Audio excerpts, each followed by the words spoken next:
50 Shades of Cuba? What? In a world where Cuba was perceived as the island of sin, a society consumed by the illnesses of gambling, the mafia, and prostitution. I think this book's a little too inappropriate for someone Tammy's age. Where's the second book? Here, honey, how about this one? 1 Cuba, 2 Cuba, red Cuba, blue Cuba. Alright. In Cuba, a Republican administration beginning May 20th, 1902, under the rule of Estrada Palma was just the start of much conflict. Estrada was heavily influenced by the United States. The rule of Estrada Palma and his administration caused many rebellions and corruption and a lot more influence from the United States. Estrada resigned a few years later. Jose Miguel Gomez soon after came into rule and helped the economy grow, but later his administration set a pattern of graft, corruption, maladministration, and social insensitivity. Later, Batista came to power, and he used many tireless methods to control Cuba and to stay in rule, which led to even more political corruption and chaos. Fidel Castro and his rebel army really did not like the way Cuba was being ruled, so they revolted against Batista and overtook his power. Fidel Castro's regime dissolved the capitalist system in Cuba by establishing a centrally planned economy, collectivizing agricultural production, along with forming close economic ties with the Soviet Union. Why'd you stop? Because it's getting late. I don't care! Read more! Okay, wow, okay. Yay!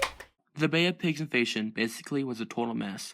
It all started with President Eisenhower plotting the demise of our Cuban government by starting the plan for the invasion.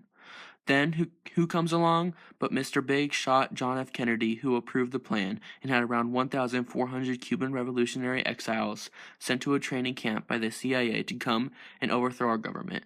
However, Castro learned of the plans early on and distanced Cuba from the United States and closer to the Soviets.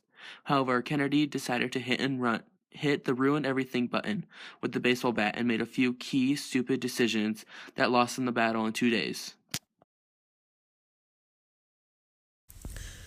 After the invasion, the remaining exiles were only released by Castro after Kennedy gave him $53 million worth of tractors and other equipment.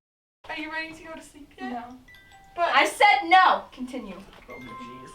after the invasion, Castro and Khrushchev signed a defense pact to keep Cuba safe from more attacks from the U.S., which put Soviet missiles in Cuba.